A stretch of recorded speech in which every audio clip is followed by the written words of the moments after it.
She spotted him before the sun cleared the ridge, a shape slumped against the fence. At first, she thought it was another dead calf, left to rot like the rest. But then the wind lifted and she saw the shoulders move.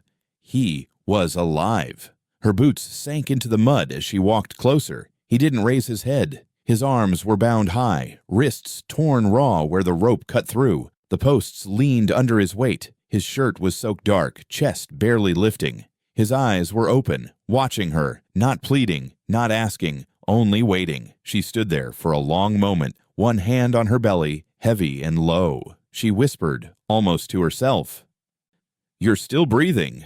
His lips cracked. No sound. She pulled the knife from her belt. The rope was rough, stiff with blood. When she cut the first strand, he flinched hard. "You think I'll hurt you?" He didn't answer. "You are tied like a dog, and you don't say a word." She cut again, faster. The rope burned her palm. The last strand snapped. He fell forward into the dirt. "Don't stay down," she said. He pushed with one elbow, dragged himself half upright. His face was swollen, one eye nearly closed. She looked at him hard. "Who did it?" He spat blood into the dust, gave her nothing. "Are you going to talk at all?" He stared at the ground. "Fine. You don't talk, you don't eat, but I won't leave you here." She hooked his arm over her shoulder, grunting as she lifted him. Her belly pressed between them, the child kicking sharp against his ribs. He stiffened, tried to pull away.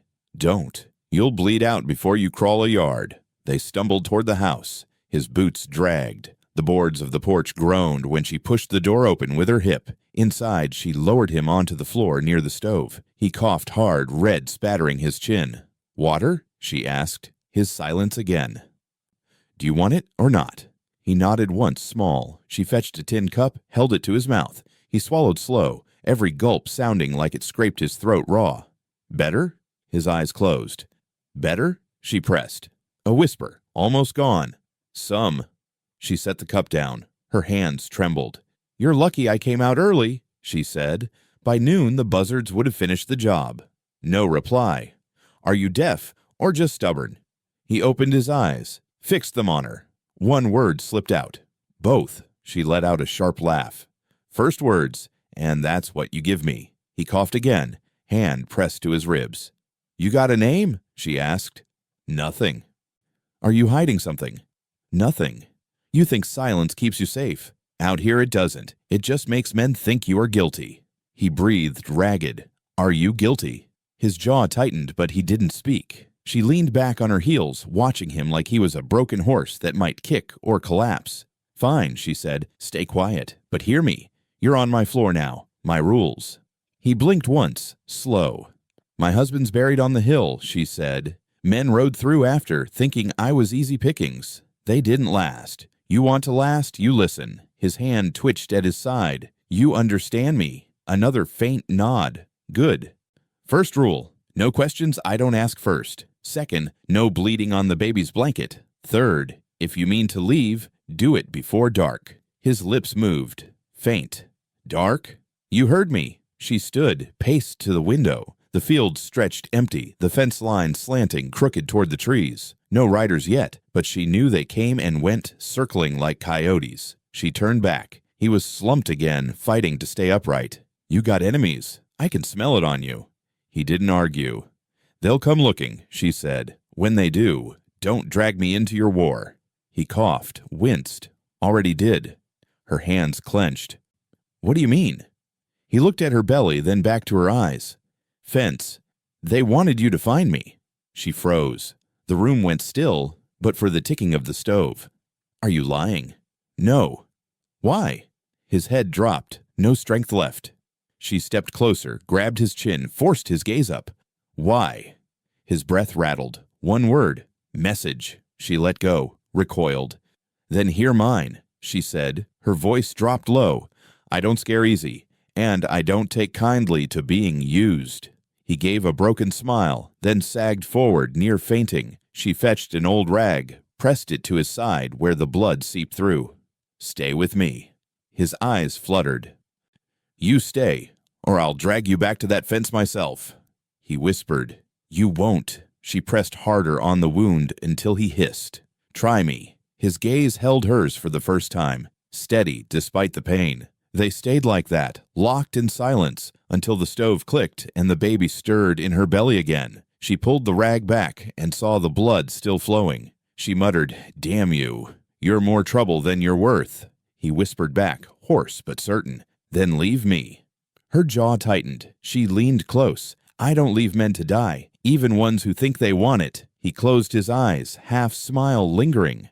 She sat back on the floor, hand heavy on her belly, the knife still near. The room held its breath. Outside, the fence creaked in the wind. She shoved the door shut with her boot. The room smelled of smoke and old pine. He was half on the floor, half propped against the wall, trying to sit without groaning. She dragged a chair across the boards and sat facing him. "Name." He blinked slowly. "I asked your name." His head dropped. "You hear me, or you deaf again?" Silence. She leaned forward. "You're in my house, my floor, my time. You give me something, or you bleed out here." Still nothing. "You think I'm playing nurse for free?" He coughed, spat into the ashes near the stove. No words. "You're a fool." She stood, fetched a pot, poured water, set it to warm. The child inside her turned, sharp against her ribs. She winced, rubbed her belly, then looked back at him. "You see this?" She tapped her stomach. "Means I got no space for dead weight." His eyes flicked to her belly, then away. "Are you judging me?" He shook his head once. "Good. Keep it that way." The water hissed. She tore a strip from an old shirt, soaked it, walked back, and knelt. She pressed it against his cut. He jerked hard. "Hold still." He tried to pull back. "Hold still, or I'll let it rot." His jaw tightened. "You got words. I know it. You gave me some back at the fence, so why not now?" Nothing. "Are you hiding from them, from law, from my family?" No answer. "Or are you hiding from yourself?" His breath rasped, slow and heavy. She pressed the cloth harder. "Tell me your name." His lips opened, closed. Air, no sound. "You can't even lie straight," she muttered. She stood, tossed the bloody cloth aside. "Fine. You don't want to give it. I'll give you one." He looked at her, first time with real focus. "Ghost," she said flatly. "That's what you are until you say something different. A ghost in my house." His eyes narrowed, but he didn't fight it. "You'll eat, ghost, or you'll rot." She moved to the stove, tore bread from a stale loaf, set it in a bowl, poured broth over. She carried it back, set it beside him. "Eat." He looked at the bowl, then at her. "Are you waiting for me to feed you?" He lifted a hand, shaking, and dragged the bowl closer. "Good. You ain't as proud as you pretend." He scooped, swallowed. The sound of it echoed in the quiet. She leaned against the chair, arms crossed. "You tied to that fence for me. Don't tell me otherwise. They knew I'd come." He kept eating. "You think I don't see through it? You're bait. That's what you are." He paused, spoon hovering. "Am I right?" No answer. "Of course I am." He ate slowly, methodically, every bite like it cost him. "You let yourself be used like that?" Still nothing. "Are you some kind of coward?" His eyes flared, but he kept his silence. "There it is," she said. "The look you can't hide means I hit the truth." He pushed the bowl away, nearly empty. "Done already?" He nodded once. "Fine, you'll need strength if you plan to stand. And you will stand. You won't lie there like a half-dead hog." She dragged a blanket off the cot, tossed it over him. "You sleep there. Not in my bed. Don't even think about it." He pulled the blanket close, eyes heavy. "You don't get to die here," she said. "Not without telling me why." He whispered something low. She leaned in. "What?" "Not yours." Her eyes narrowed. "What's not mine?" "Story." Her jaw clenched. "Then keep your story. But your silence doesn't scare me." He closed his eyes, body sagging under the blanket. "You think quiet makes you safe?" she asked. "Quiet makes you weak. Out here, only fools stay silent." He didn't stir. She sat back, hand on her belly again, rocking slowly. The house creaked. Outside, a coyote yipped far off. She spoke softer now. "I buried one man already. He never spoke when it mattered either. Took everything with him under the dirt. You plan to do the same?" He didn't answer. "Fine. Be a ghost. But ghosts can be broken too." She stood, poured the rest of the broth back in the pot, Set it on the shelf. She watched him breathe, shallow but steady. The rope burns on his wrists were raw, swollen. She muttered, "Message, you said. But whose words are you carrying?" No sound but the stove crackling. She lowered herself into the chair again, knife in hand, blade tapping against her boot. "You'll talk, one way or another." His breathing slowed, sleep dragging him under. She whispered into the dim room, voice like a promise. "Tomorrow you give me a name, Ghost, or I'll carve one myself." The knife clicked shut. The house fell still. The morning came with dust. She stepped outside, boots sinking into the dry yard.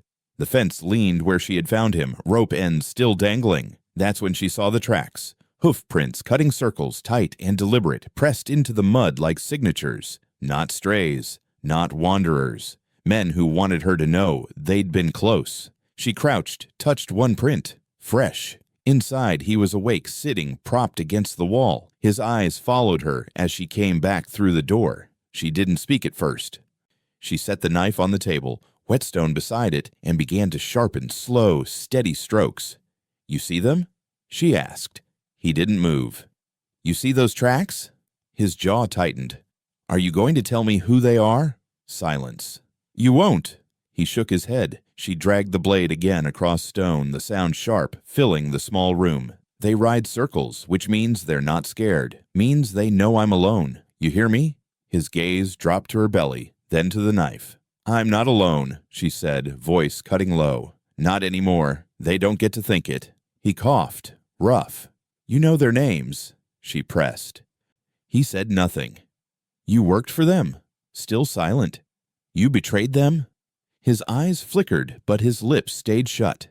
"Are you going to let me guess all day?" He whispered, hoarse. "Don't." "Don't what?" "Don't chase it." She slammed the knife down on the table, blade biting into wood. "Don't tell me what to do in my house." His chest rose hard, fell harder, but he didn't argue. She leaned closer, voice quick. "They'll come back. You know it. Men like that don't ride once and leave. They'll test me. You want me caught off guard?" He shook his head. "Then speak." Nothing. She yanked the knife free, returned to the whetstone. Stroke after stroke, the steel sang. His eyes followed every move. "You scared of them?" she asked. His lips pressed thin. "You should be." "But I'm not." He coughed again, winced. "You should be." Her head snapped up. Finally, a word. Took long enough. He looked away. "Why should I be scared?" "You don't know what they do." Her laugh was sharp. "You think I don't? I lived here all my life. I buried a husband because of men like them." His eyes returned to hers, steady now. "You don't want to fight them," he said. "You think I got a choice?" "Yes." "No. Not with a child coming. Not with you bleeding on my floor." "I stand or I'm done." He didn't argue, but his silence carried weight. She slowed the sharpening, blade glinting in the dim light. "Tell me who they are." He swallowed, voice raw. "Old law. Not law anymore. Worse." She froze. "Badges." He gave a faint nod. Her stomach tightened. She muttered, "Figures." He leaned his head back against the wall, eyes closing. "You ran from them," she said. "Yes. And they strung you up to drag me in." He didn't answer. "Say it." "Yes." Her hand gripped the knife handle tight. "Then they think I'll break. They don't know me." He opened his eyes again, staring hard at her. "They'll kill you." "Let them try." "You don't understand." She cut him off. "No, you don't. They took my husband, left me with dirt for a grave and whispers for a name. You think I'm scared now?" His gaze lingered, then dropped. "Look at me," she ordered. He did. "You're in my house, my fight. You don't get to tell me to hide." His lips parted like he might argue again, but no words came. She slid the knife back into its sheath. "Next time they ride by, I'll be ready." He shook his head, whisper thin. "You'll be marked." "I already am." Silence stretched. The stove popped. Outside, a crow called once. She stood, walked to the window, stared out at the bent fence and the empty yard, her hand pressed against her belly. "They circle like buzzards," she said. "But buzzards don't circle unless they think something's dying." He rasped from the floor. "Something is." She turned to him sharp. "Not me." Their eyes locked. Neither blinked. She finally spoke, voice flat as the knife blade. "They'll come again. When they do, you better decide if you're a ghost or a man, because I won't drag you a second time." He didn't reply. She stepped back to the table, pulled the whetstone close, and dragged the blade one last time. The sound carried through the room like a warning. Outside, the wind stirred the dirt where the hoofprints circled, and the house held still. The house was quiet, but not still. Wind scraped the shutters, and the floor creaked like someone pacing unseen. She sat at the table with the lamp turned low, hands folded over her belly. He lay stretched on the cot, half in shadow, breathing shallow, one arm across his chest. She spoke without looking at him. "They'll come back." He opened one eye. "You know it," she said. He didn't argue. "They think this land's free now. Think I'm free too." His gaze stayed on the ceiling. "They won't stop circling, not till they take what they want." He shifted, winced. "You hear me?" "Yes." "Then you know what has to be done." He turned his head slow. "Marry me." The words hung between them, heavy and plain. His lips parted, but no sound came. "You heard." He pushed up on one elbow, coughed hard, shook his head faint. "Don't shake at me," she said. "You heard clear. Marry me." He rasped. "Why?" "Because they won't touch me then. Not with a man standing. I'm no man for standing. You're alive. That's enough." He lay back, eyes on the beams above. "You don't know what you're asking." "I know exactly. Paper, words, a vow they respect, even if it's rotten." "They won't respect me." "They don't have to." "They'll respect the ring, even if there's no ring." He closed his eyes. "No preacher." She leaned forward. "I don't need one. I need a shield." He breathed hard, like every word cost him blood. "You don't want me." Her laugh was sharp. "Want? You think I got the luxury of want?" He turned his face away. She kept pressing. "This isn't about love. It's about land, house, child. You think I'll let them walk in and take all three?" He was quiet. "You tied to my fence for me. They knew I'd see you. They wanted me afraid, but they don't know me." He whispered, "I know fear when I see it." Her jaw tightened. "I'm not afraid." "You are." She slammed her palm against the table, rattling the lamp. "I said I'm not." He flinched, but didn't move otherwise. "Look at me," she demanded. He did, eyes dark, hollow. "You marry me," she said, voice low, "or you leave before dawn." His lips curled faint, bitter. "That's no choice. It's the only one you get." He coughed, struggled for breath. "You'd tie yourself to me? A hunted man? I already dragged you into my house. Marriage is just another rope. You'll regret it." "I already regret plenty. One more won't kill me." He shook his head. "You don't know me." "You don't know me either," she shot back.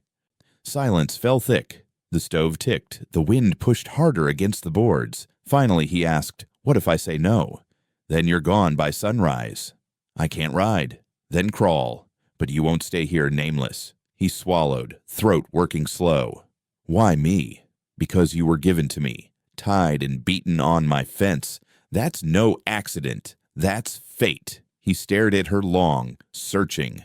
"You don't believe in fate," he said. "I believe in survival. Call it what you like." He shifted again, grimacing. "And if they come anyway, then they'll find me married, and they'll find me armed." He looked at her belly, then back to her eyes. "You'd risk the child?" She leaned closer, voice sharp. "The child's already at risk. Every day I wake up alone, it's at risk. Every night I hear hoofbeats, it's at risk. Marriage buys me a chance." He let his head fall back. His breath rattled. "You want vows," he murmured. "I want safety." "Same thing," he said, bitter. "Maybe.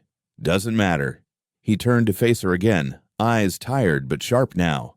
"And if I give you this, you'll own me." She shook her head. "No, I'll own myself. You'll just stand there so I can keep it." He gave a hollow laugh, choked. "You're colder than you look." She didn't flinch. "I had to be." They sat in the silence that followed, broken only by the sound of the lamp flame shivering. At last he whispered, "What do I get?" She raised her chin. "You get a roof, a bed, food, and the chance to live long enough to heal." "That's all. That's more than you had on the fence." He closed his eyes, exhaled slow. She waited. Minutes passed. The stove hissed. The boards shifted. Finally, he opened his eyes again. "And if I say yes?" Her voice didn't shake. "Then you're my husband by morning. No papers, just words, but words are enough." His gaze held hers, broken, wary, but steady now. "You're serious," he said.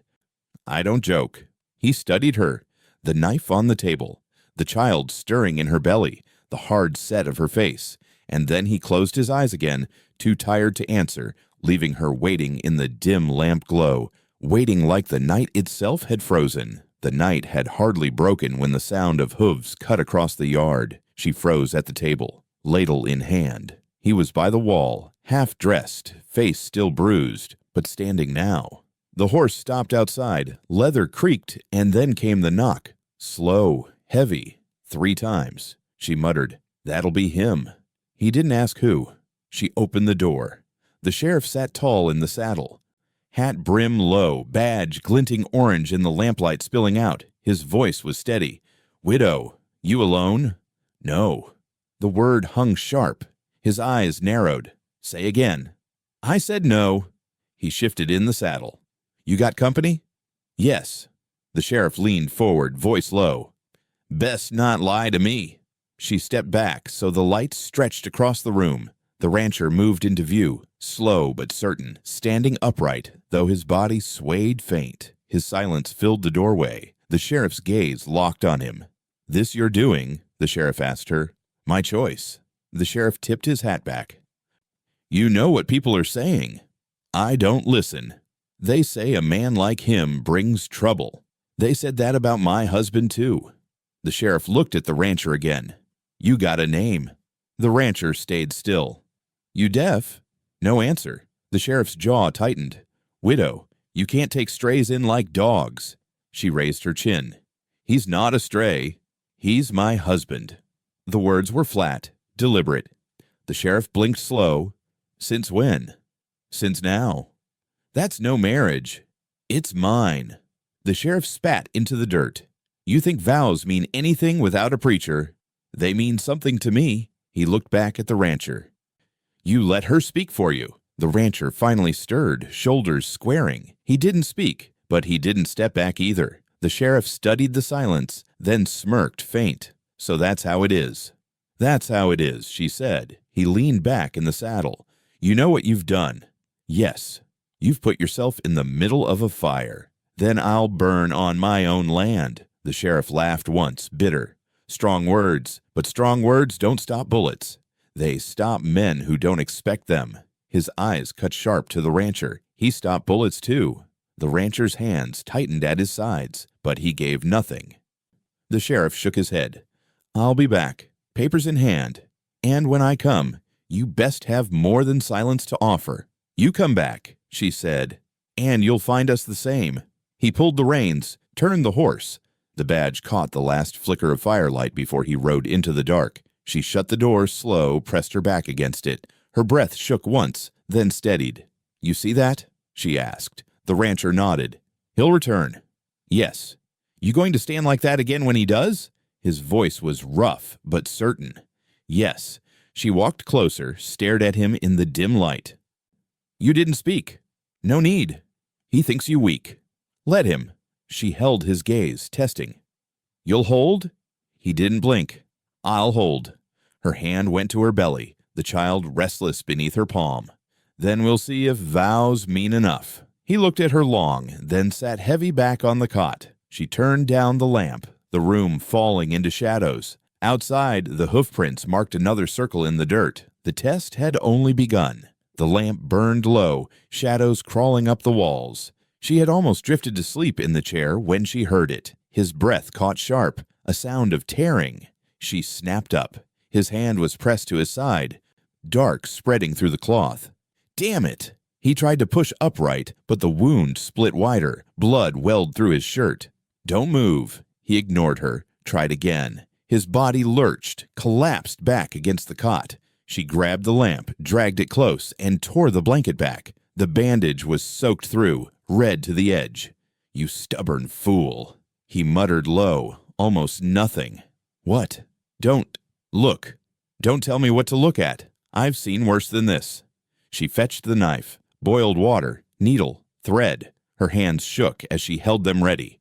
You're tearing yourself apart, she said. He coughed, blood at his lip. Leave it. Leave it, and you'll die. He closed his eyes. Then let me. She slammed the pot down, water sloshing. Not now. Not here. Not in my house. Her breath came ragged as she cut the bandage away. Flesh torn deep, ribs showing white under red. She swallowed hard.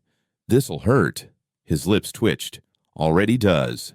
Good. Means you're still alive. She threaded the needle, hands trembling. She bent close, pressed cloth to the wound. He hissed through his teeth. Hold still! His hand jerked against the cot. You move. You bleed out faster. He clenched his jaw. Sweat rolled down his temple. She set the first stitch, pulling skin together. He groaned deep, low in his chest. Quiet, she muttered. You wake the child with that noise. His eyes opened, glassy. Child? She glanced at her belly, hard beneath her dress. Yes, mine.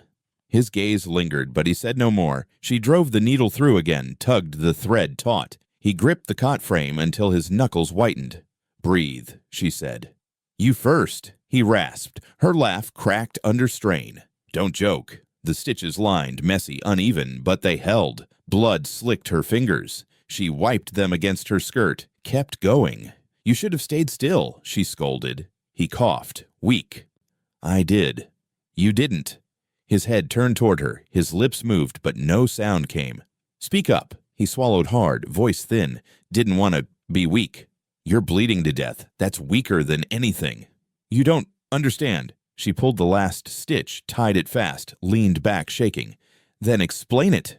His hand shot out, caught her wrist, stronger than she expected. Her breath stopped. Let go. He held firm. I said, let go. His eyes locked on hers. From his cracked mouth came one word, rough and heavy. Stay. Her chest tightened. Stay? She repeated. He nodded, faint. Her hand trembled in his grip. I wasn't leaving. He exhaled slow, loosening, but not releasing her. You think I'd cut you open just to walk away? She asked. Silence. You fool. I dragged you off that fence. I stitched you with my own hands. I'm here. I'm staying. His eyes closed, but the grip lingered, steady as his breath. She softened, whispering, Don't die. Not now. Not with me carrying both of us. The child kicked hard inside her. She winced, free hand pressing down. You hear that? Even he fights harder than you. His lips curved, faint, the ghost of a smile. She stared at him, exhausted, anger cooling into something else.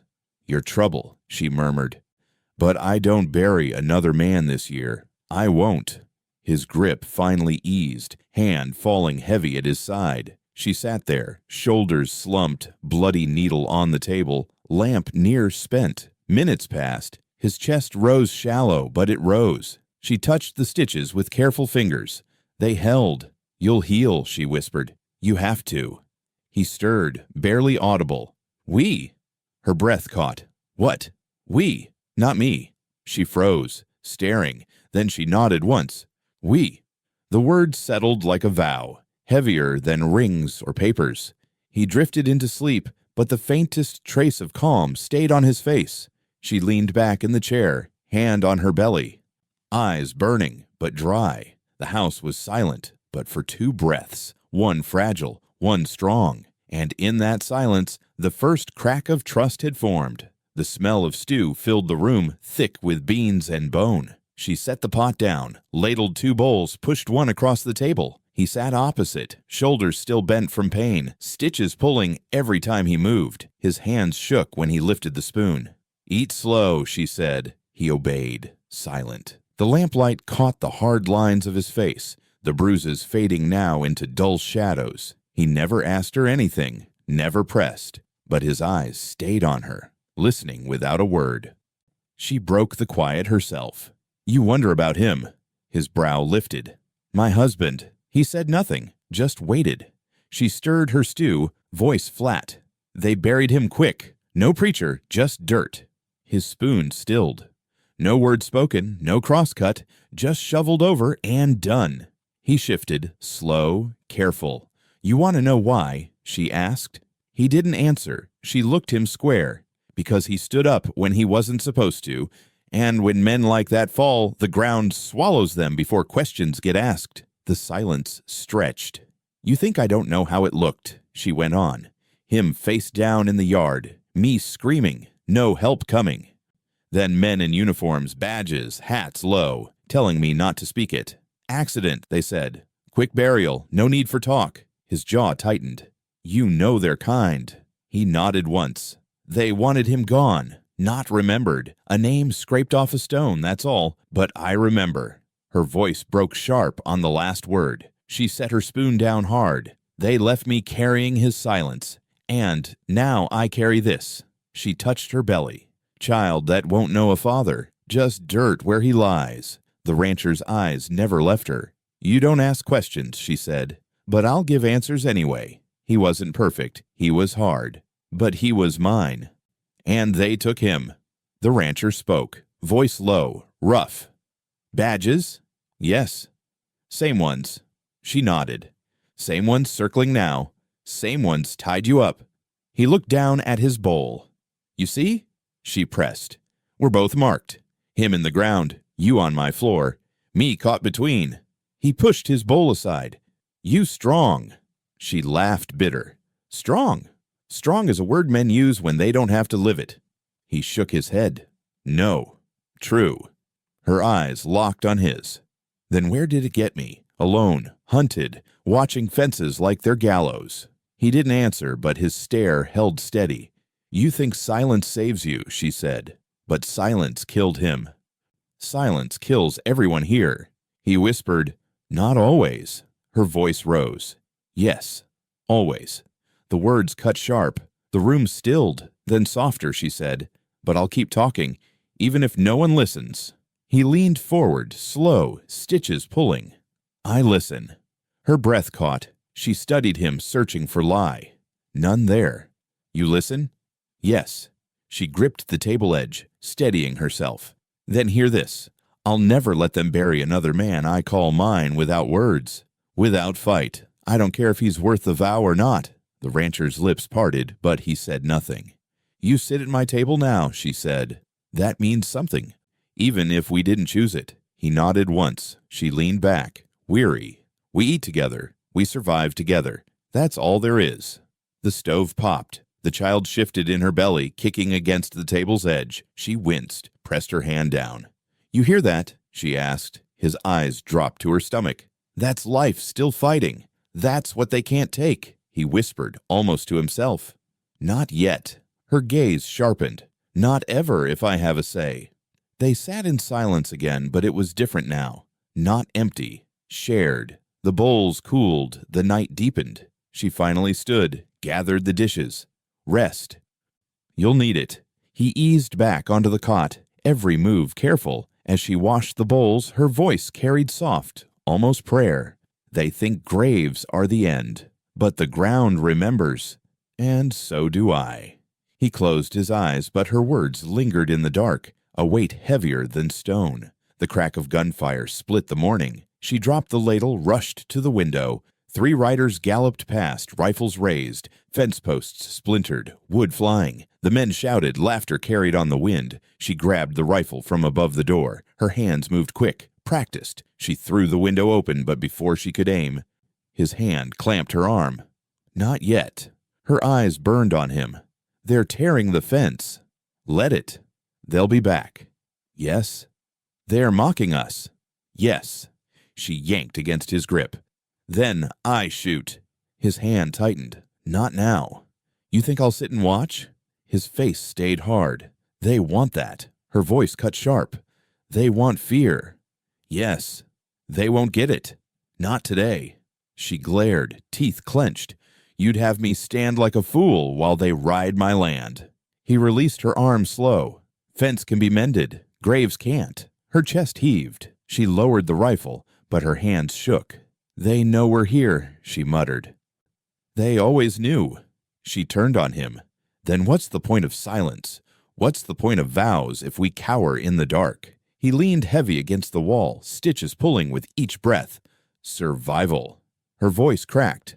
I didn't marry survival. I married to fight. He stared at her long. Then wait for your fight.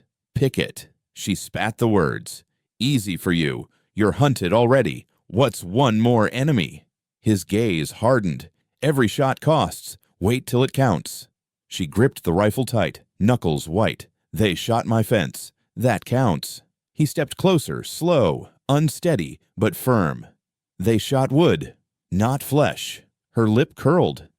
So I wait until they kill stock or me. He said nothing. You'll stand there quiet while they bleed me piece by piece.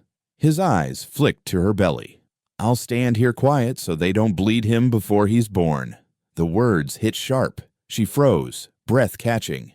You think I don't care? He asked, voice low. She swallowed hard. Do you? Yes.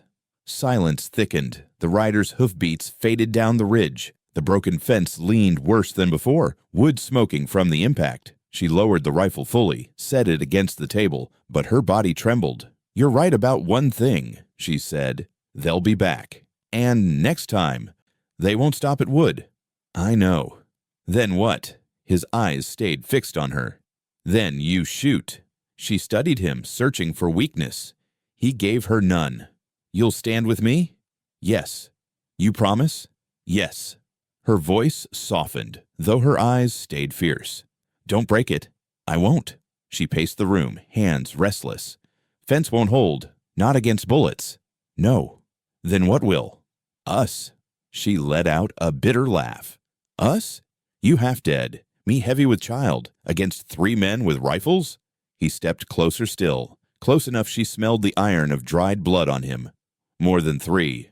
Her head snapped. How many? Enough. Her jaw tightened. Then they'll bury me too. He shook his head. Not if I stand first. Her eyes narrowed. You talk of standing, but you won't even let me fire a shot. He held her gaze. Because when you fire, it starts. No stopping after that. She looked away, voice low. It's already started. Neither spoke for a long moment. The house creaked, the stove ticked, the fence outside leaned like broken ribs against the earth. Finally, she said, You stitch yourself to me. You better hold. You break. I bury you myself. He almost smiled, faint and grim. Fair. Her hand brushed the rifle one more time before she left it there. He watched her long, then said, Next time, we fire together. Her eyes met his again. Steady now. Next time. They both knew the riders would return. She was mending shirts by lamplight when she felt the weight in the coat pocket. His coat, the one she had cut him out of that first night. The fabric was stiff with old blood, torn at the shoulder, but when she reached in, her fingers closed around folded paper. She pulled it free, smoothed it flat against the table. The seal was cracked, the ink blurred, but the words were clear enough. Warrant, name written bold. His. Her breath caught. He was by the cot, eyes closed, chest rising slow.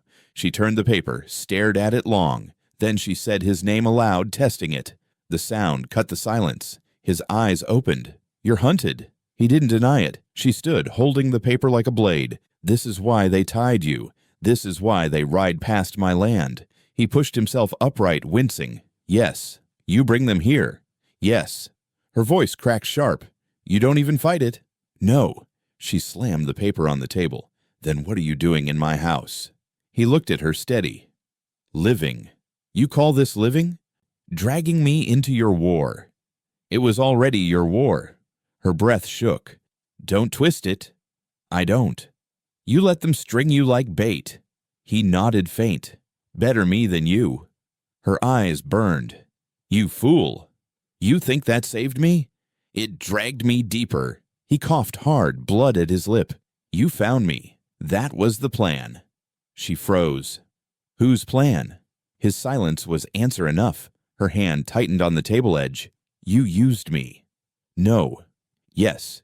You sat there bleeding, waiting for me to cut you loose, knowing they'd circle after. He rasped. I didn't choose the fence. But you chose to come near. His lips pressed thin. You should have told me, she said. Would you have helped? Her jaw clenched. Yes, but not blind. He leaned forward, pain pulling at his face. Blind keeps you safe. Safe? With bullets at my fence, with a warrant on my table? You call that safe? Yes. Her laugh was bitter. You're mad. He didn't answer. She snatched the paper up, shoved it toward him. Read it. See what they call you. He didn't take it. Murder, she read aloud. The word cut sharp in the room. That's what it says. His face stayed hard. You going to deny it? She asked. No. The silence after was heavier than gunfire. She whispered. So you did? Yes. Who? Law. She stiffened. Sheriff's men? Yes. Her breath rushed out. Then they'll never stop. No. Her hand shook as she lowered the paper. You killed them. They deserved it. Her eyes met his, sharp. So did mine. His gaze softened, only slightly. Not him. Her throat tightened. You don't know that. I know. How? His jaw worked, but he gave no answer. She pressed, voice rising. How do you know? His silence cut deep. She slammed the paper back down. You don't get to kill and then hide behind silence. He whispered, some things are better buried. She shook her head. Not here. Not in this house. You speak or you leave. He looked at her belly, then back to her eyes. If I leave, they kill you. Her voice dropped low. If you stay, they still might. He said nothing. The lamplight flickered, shadows shifting across the walls. She stared at him long, then folded the paper again, slow, deliberate. You'll tell me one day, she said. Maybe. Not maybe. You will. He leaned back against the cot, exhausted, but his gaze stayed locked on hers. You're strong enough not to need it, she hissed. I'm strong enough to demand it. He gave the faintest nod, almost a bow. Her hand lingered on the paper. They'll come with this in hand. Say your name like it's dirt, and when they do, I'll have to choose. He rasped. Choose me. She froze. He said it again, firmer despite his broken voice. Choose me. Her breath shook. You don't know what you're asking. Yes, I do. She folded the paper tight, shoved it deep into the stove flame. The edges curled, blackened, words burning away. His eyes widened. Why? She watched the fire consume it. Because if they want you, they'll have to come through me. Paper won't be enough. He closed his eyes, slow. Dangerous. Yes. Mad. Yes. Strong. Her voice cracked. Maybe. The paper turned to ash. She sat back, hand pressing hard against her belly, the child kicking restless inside. She whispered into the smoke, not to him but to herself. No more graves without words, no more dirt without fight. His eyes opened once more. He whispered, hoarse but certain. We. She looked at him. Her voice steadied. We. The fire hissed, the ashes scattered, and the room held only the weight of that word. The first smell was smoke. She bolted upright from the chair, heart pounding. Through the window, orange light licked the night sky. The barn was burning. She grabbed the rifle, then stopped, staring at him where he lay half asleep on the cot. His eyes snapped open at her silence. Fire, she said. He pushed himself up, saw the glow. His jaw tightened. They said it. Yes. She dropped the rifle, ran for the door. He staggered after her. The night air choked thick with smoke, sparks dancing wild across the yard. Flames roared up the barn walls, timber crackling, animals screaming inside. She rushed forward. Help me! He caught her arm. No, too far gone. The horses! They're gone. She wrenched free. I won't let them burn. She ran to the barn door, heat slamming against her face. He stumbled after, body breaking but moving. She yanked the latch, shoved hard. Fire spilled out, forcing her back. She coughed, doubled over. Water, she gasped. The trough, he shouted, pointing. She turned, sprinted. He followed, slower. She grabbed buckets, plunged them deep into the trough, splashing cold up her arms. Here, she cried, thrusting one at him. He took it, staggered toward the flames. They hurled water useless against the inferno. The fire hissed, laughed, swallowed more. It won't hold, he yelled. We can try. Another wall caved in, sparks shooting skyward. The heat drove them back. She clutched her belly, the child kicking hard. She bent forward, gasping. He caught her shoulders. Enough. They'll take everything. They already did. She looked at him through tears and smoke. You want me to just stand here? Yes. Her hands trembled. I can't. He gripped her arms, dragged her back toward the trough. She fought, but weak. Let go. No. She collapsed against him, coughing hard. He held her upright, steadying her weight. They win, she whispered. Not if we live. She stared at him, face streaked with soot. What's left? Us. Her chest heaved, tears cutting lines in the ash on her cheeks. Look at me, he said. She did. They want fire to break you. Don't let it. Her voice broke. You think it doesn't? It doesn't. How do you know? He pulled her closer, hand firm on her back. Because you're still standing. The barn roof crashed, sparks raining across the yard. They stumbled back farther, shielding their faces. Flames devoured everything. Wood, hay, memory. The smell was sharp, final. She sagged into him, whispering. That was all I had left of him. His jaw tightened. Now you have me. She froze, pulled back enough to see his face. Do I? He didn't flinch. Yes. Her eyes burned. You bring danger. You bring blood. And I stand anyway. She shook her head, half in fury, half in grief. You don't understand. I do. Then say it. He held her gaze. They took him. They want you next. I won't let them. Her throat closed. And if they kill you too, then I die standing, not tied.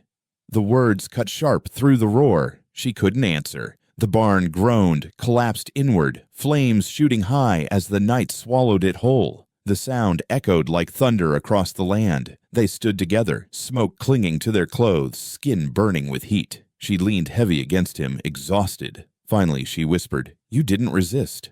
No. You let me drag you. Why? He paused. Because this time, we fight together. Her lips parted, but no words came. She pressed her face against his shoulder, shaking. The fire raged until nothing was left but glowing beams, falling ash. He guided her back to the house, step by step. Inside, he lowered her into the chair, fetched a rag, wiped soot from her face. She caught his wrist, held it. Don't lie to me again. He nodded once. You keep me blind again, I'll cut you loose myself. I know. Her grip softened, but she didn't let go. You stand with me, or you stand nowhere. He looked at her belly, then her eyes. With you. The house creaked as if agreeing. Outside, the fire hissed, dying slow. She whispered almost to herself, Barn's gone. Fence is broken, but we're not. He leaned closer, voice rough but steady. Not yet. They sat in the glow of ruin, not speaking more, only breathing the same heavy air. Survival bound them closer than any vow. Suspicion still smoldered like the embers outside, but the night had forced them into one. The morning came dry, the yard ash-gray from the burned barn. She carried 2 buckets to the well, belly heavy, sweat dampening her dress. He walked behind her, slower but stronger now. Stitches holding though each step pulled at him. She dropped the rope, sent the bucket down. It hit with a hollow sound, not the clean slap of water. She frowned, hauled it back up. The rope came wet, but the bucket stank sharp of rot. She froze. Smell that? She asked. He said nothing. She peered down, shielding her eyes from the glare. The water was dark, chunks floating. She squinted, heart thudding. Shapes, pale. She stumbled back. Bodies. His face stayed still. There's bodies in there. He didn't answer. She pointed, voice sharp. Look! He stepped closer, leaned over, saw what she saw. 2 men. Bloated, faces pale, mouths open. The water lapped against them. Her hands shook. I know them. He stayed silent. They came here once. Drunk. Said things. You remember me telling you? He nodded once. That's them. She gripped the rope tight, staring at the well. What are they doing here? His silence pressed harder than words. She turned to him, eyes blazing. You going to tell me? Nothing. You? He shook his head faint. You expect me to believe that? He stared at the ground. Her voice rose. You kill them. He looked up, steady, but still said nothing. Answer me. Silence. Her breath came hard, chest tight. I find men who tormented me lying dead in my well, And you stand there mute like it means nothing. He whispered at last. Safer. Her stomach dropped. Safer? For who? You. Her face twisted. Don't you dare put this on me. They would have come back. You don't know that. I do. Her voice cracked. You think I wanted this? No. Then why? He looked away. Look at me. He met her eyes again, calm but dark. You don't get to decide who lives or dies, she said. He answered flat. I already did. The words hit colder than the water below. She staggered back a step. You think that makes you my shield. Maybe it makes you my executioner too. His jaw tightened. Better them than you. Her hand pressed to her belly, child kicking hard as if hearing. And what when it's you? When they come with enough men, enough fire, who throws you in the well then? He said nothing. Her voice dropped, sharp as a blade. You put me in danger either way. You kill them, they'll come harder. You leave them, they'll circle softer. Either way, I lose. He stepped closer. Not if we stand. She shook her head, tears threatening. I don't know if you stand with me or for yourself. He didn't answer. She shoved his chest, weak but fierce. Say it. Do you stand for me? He caught her wrists, firm but not cruel. Yes. Say it again. Yes. Her voice broke. Then why do I feel like I'm next? He let her go. Stepped back. Because you see truth. Her knees nearly buckled. She gripped the well's edge to steady herself. She looked down one more time at the pale faces floating. The smell turned her stomach. They'll rot the water, she said flat. Yes. She met his eyes. Then clean it. He didn't move. You hear me? You clean it. You drag me into this, you finish it. He nodded once. She turned away, walking back toward the house, slow, hand tight on her belly. Her voice carried behind her. Don't leave them there. Don't leave me with ghosts every time I draw water. He watched her go, then looked back down the well. The bodies drifted. Eyes white, mouths open in silent laughter. His face gave nothing. Back at the porch, she stopped, leaned against the rail, staring out over the broken fence and blackened barn. She spoke soft, almost prayer. God help me. I don't know if you're my salvation or my curse. He heard her, though she didn't face him. His silence answered like it always did. Heavy, endless, impossible to trust. The pain struck before dawn. Sharp, sudden, tearing her from shallow sleep. She doubled over in the chair, breath gone, hands clutching her belly. No, she whispered. Not now. Not yet. He stirred from the cot, eyes heavy, then widen at the sight of her bent forward, gasping. What is it? She hissed through clenched teeth. The baby. Too soon. Yes. He rushed to her side, clumsy but quick. What do I do? She gripped his arm, nails digging deep. Don't just stand there. I don't. Boil water, cloth. Now. He stumbled to the stove, hands shaking as he poured water, fumbled for rags. She cried out again, body racked with another wave. He turned back, face pale. It's coming. I know it's coming. Her breath hitched, sweat rolling down her neck. You're going to deliver it. His eyes froze. Me? Yes, you. I can't. You can. He knelt, hands trembling. Tell me. She grabbed his wrist, fierce even in pain. Steady. You've got to be steady. He nodded once, swallowed hard. Her cries filled the room, low and ragged. She braced against the table, every muscle burning. He pressed cloth into her palm. Bite down. She shook her head. No. I scream if I want. Then scream. And she did, loud, breaking the silence of the house. He worked fast, blood on his hands, sweat on his brow. It's close. Her eyes squeezed shut. Don't let me die. You won't. You don't know that. He looked up, voice rough but certain. I won't let you. Her body shook, pushing, straining. His hands caught, slippery, shaking but firm. One more, he said. Her scream tore through the room. Then, sudden, a cry not hers. Thin, small, fierce. She collapsed back, sobbing with relief. It's breathing. He stared down at the tiny form in his hands, bloody, fragile, alive. His chest heaved. You hear it? She gasped. Yes. Give it to me. He wrapped the child in a rag, placed it gently in her arms. Her tears fell onto its face. She kissed its head, trembling. My baby. He sank back, blood streaking his fingers, staring like he'd never seen life before. She looked up at him, voice raw. You saved us. He shook his head. You did. You caught it.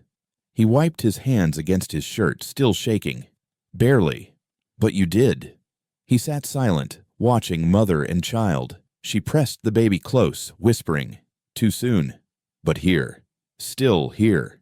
The child cried again, louder, filling the house with a sound she thought she'd never hear. She laughed through tears. You hear that? Stronger than both of us. He nodded, eyes fixed, hands still trembling. Wash your hands, she said. He obeyed, scrubbing at the basin, blood swirling down. His shoulders shook once, though he hid it. When he returned, she caught his hand, pulled him close. Look, he looked down. Eyes soft for the first time. Your hands were steady, she said. He whispered, not inside. They were steady enough. The baby quieted, curling against her chest. She sighed, exhausted. They won't circle us now, not the same. They'll smell weakness. They'll smell blood.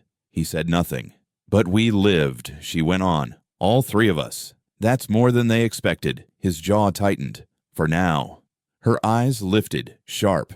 Don't speak doom over us. I speak truth. Then hear mine. You're my husband now, in every way that matters.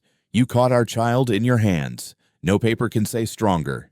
His lips parted, but no words came. You disagree? No. She leaned back, eyes closing, baby breathing steady on her chest. Then stay with me. Don't go silent again. He sat beside her, shoulders touching. The fire hissed low. After a long moment, he whispered one word. Alive. She smiled faint. Yes, alive. The word carried heavier than any vow, heavier than any badge, and for the first time, the house didn't feel haunted by silence. It was filled with the fragile, defiant sound of a baby's cry. Dust rose long before they appeared. She watched from the porch, baby tight in her arms, rifle leaning by the door. He stood behind her in the shadows, face pale, but jaw set. Hoofbeats shook the yard. 5 riders, polished coats, papers clutched in leather cases. Their horses gleamed, well-fed, unlike anything in her barnless ruin. At the front, a man with silver buttons and a clean badge raised his hand. The riders stopped in a line. Widow, the man called. She didn't move. He held up the paper. We're here for him. She shifted the baby against her chest. You'll leave empty. The man's smile was tight. This isn't request. Governor's orders. She laughed once, bitter. Governor never fed me. Governor never buried my husband. This isn't about you. It is now. The man's eyes flicked to the child. You endanger yourself standing like this. She rocked the baby, calm but sharp. You threaten me with law while holding fire in your hands. Which am I supposed to fear more? The man straightened in the saddle. Hand him over. Papers are clear.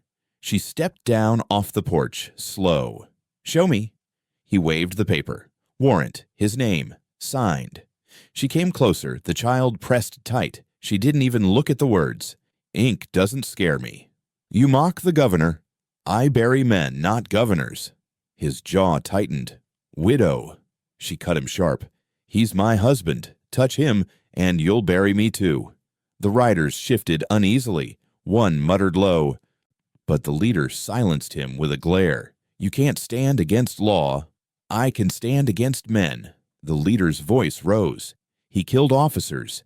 He defied the state. He belongs in chains. She lifted her chin. Then chain me with him. The baby cried, sharp and sudden, the sound carrying across the yard. She rocked it steady, eyes never leaving the men. You hear that? She asked. That's life, stronger than your paper. The man's face darkened. This ends poorly if you resist. Poorly already ended when they left me alone in this house. You shelter a murderer. I shelter a man. The leader's gaze slid past her toward the doorway. He won't hide forever. A voice cut from the shadow. Rough, steady. I'm not hiding. The rancher stepped out, slow, stitches tugging, body straight. He stood beside her, silent but present. The riders tensed. Hands moved toward holsters. The leader smirked. There he is, silent as always. She snapped back, silent but standing. The leader's eyes narrowed. Step aside, widow. No. Last chance. She shifted the baby higher, rifle still leaning within reach behind her. Shoot me, and this child dies with me. Governor want that blood too. The words cracked through the air like a shot. The riders faltered. One whispered, "She'll do it." Another muttered, "Not worth it." The leader's face tightened, sweat at his brow. He forced his voice steady. "You don't scare me." She smiled cold. "Good. I'm not trying to." The silence stretched, only the baby's whimper filling it. The wind tugged at the paper in the man's hand until it rattled. He shoved it back into his coat. "This isn't over." "It never is," she said. He pulled his reins hard, wheeled his horse around. The riders followed, hooves pounding away, dust swallowing them quick. She didn't move until the sound was gone. Then she turned to him. "You see," she said. He nodded slow. "You believe me now?" "Yes." Her arms shook as she held the child tighter. "They'll come again." "Yes." "Next time, more." "Yes." She looked at him, eyes sharp. "Then stand ready, because if they take you, they take me too." He met her gaze, steady. "I know. And you'll fight." "Yes." "Not just for yourself. For us." Her breath hitched, but she nodded once. "Good. That's all I need." The child cried again, softer now. She hushed it, rocking slow. Behind them, the house creaked like it had heard every word, sealing it inside its walls. The yard was still marked by ruin. The barn nothing but black ribs against the sky.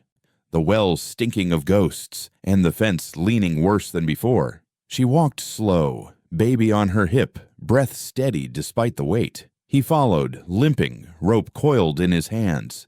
They stopped where she had first found him. The post still charred from gunfire, the ground scarred by hooves. Ash drifted light in the breeze. She stared at it long. "This where it began." He nodded once. "Where they meant me to see you broken." "Yes." She shifted the baby, eyes sharp. "And I did see it." His gaze stayed on the post. He uncoiled the rope, let it fall loose, then looped it once, twice around the wood. His hands worked steady, knotting firm. She frowned. "What are you doing?" He pulled the rope tight, finishing it. Her voice cut sharp. "Not on yourself." "No." He tied the knot hard, tugged until it bit into the post. Then he stepped back. "No one ties me again." Her chest eased, but her eyes burned. "That rope nearly killed you." He nodded. "Now it binds wood, not me." She looked at him long, baby fussing against her chest. "And that's enough?" "Yes." She shook her head. "Not for them." He met her eyes. "For me." Her jaw tightened. "And me?" He stepped closer, rough voice low. "For us." She stared at the rope, blackened wood beneath. "It still looks like a gallows." He answered steady. "Then let it remind them, not me." She shifted her weight, rocking the child. "You think a symbol can stand in place of blood?" "Yes." Her laugh was bitter. "You don't know these men." "I know enough. They'll come again." He nodded. "And we'll stand again." She stepped closer, the baby's hand curling around her dress. Her voice dropped sharp. "You promise me, if they tie anyone here, it won't be me." His jaw set hard. "Never." "You swear it?" "Yes." She studied him, searching for weakness. He gave none. "Then I'll stand with you," she said. He breathed deep, slow. The first trace of calm settling in his shoulders. The rope swayed slightly in the breeze, not tight, no longer a noose but a marker. She reached out, touched the charred wood. Ash stained her fingers. "Strange thing," she murmured. "What?" "I hated this fence. All it ever did was lean and break. Now I can't stop staring at it." He looked at her, voice low. "It saved me." Her eyes flicked to him. "I saved you." He didn't argue. She turned back to the rope. "Then it saved nothing." "I did." His lips curved faint, almost a smile. "Yes." The baby fussed louder. She hushed it, rocking. "Let it be done then." "No more talk of fences." "No more," he said, but his hand lingered on the knot, pressing it once more before he let it go. She started back toward the house. He followed, slower. At the porch, she turned to see the rope still hanging. Ash glowed faint in the sun, rope tight against blackened wood. Her voice carried soft, almost prayer. Let it hold. His voice answered, steady. It will. And together they stepped inside, leaving the fence behind them, bound but no longer his gallows, just ground they shared. The night was still, the house heavy with smoke that never seemed to leave. The baby slept in a crate lined with cloth, its tiny breaths steady in the corner. She sat at the table, rifle within reach, lamp burning low. He stood by the window, staring out at the yard where the fence rope swayed faint in the wind. She broke the silence. They'll come again. Yes. They'll keep coming till one of us is in the ground. Yes. She studied him, voice sharp. Then before they do, you tell me truth. His shoulders stiffened. Your name, she said. He stayed facing the window. You think you keep me safe with silence, but it's weight. It crushes. I won't carry it any more. He turned, slow, face shadowed. Well, she pressed. He came closer, step by step, until the lamp lit his face. His eyes were tired, but clear. His voice broke rough. Elias. She didn't flinch. He waited. That it? She asked. Yes. Your name is Elias. Yes. She leaned back, arms crossed. I expected worse. He frowned. Worse? Some devil's name, some curse whispered over a grave, but it's just Elias. He said nothing. She shook her head. All this silence, all this blood, and you give me a name like any other man. It's mine. Her eyes stayed hard. Names don't matter. What you do now does. He exhaled, slow. You don't care? No. He stepped closer. Even if law rides in calling it, I'll answer them the same. You're my husband. You stand here, that's all. His jaw worked. You don't know the things tied to it. I don't need to. He stared at her long, searching. You should. She stood, belly heavy, but her eyes fierce. You think knowing changes how I fight, how I raise this child. No. What matters is you stand or you don't. His voice dropped low. I killed men. She didn't blink. So did they. He stepped back, startled by her calm. You don't understand. I do. You killed and lived. They killed and wrote it clean on paper. Don't think I can't see the difference. He looked down, shame flickering. Still blood. She moved closer, hand pressing his chest. Then make it mean something. His breath caught. How? By staying. By holding when they come again. By not tying me to grief the way they tied you to that fence. He closed his eyes. She whispered sharp. Do you hear me? Yes. You stand, Elias, or you fall. But you fall beside me, not before. He opened his eyes, wet at the edges, though he held steady. I will. You swear it? Yes. Her hand lingered on his chest. The baby stirred, cried soft. She pulled away, lifted the child from the crate, rocked it gentle. See this? She asked, holding the child high enough for him to see. This is what your silence nearly buried, but it breathes. It cries. And it's ours now. He nodded, voice rough. Ours. She hushed the baby, then looked at him sharp again. No more hiding. He swallowed. No more. No more ghosts in my well. No more lies in my yard. No more paper burning without words. I promise. She rocked the child slow, eyes locked on his. Then we're finished with silence. Yes. She let the baby curl against her chest, then turned toward the window where the rope swayed. You were right about one thing. What? Fence still stands. Weak, crooked, but it stands. Like us. He stepped behind her. Close, but not touching. It holds. She glanced back at him. For now.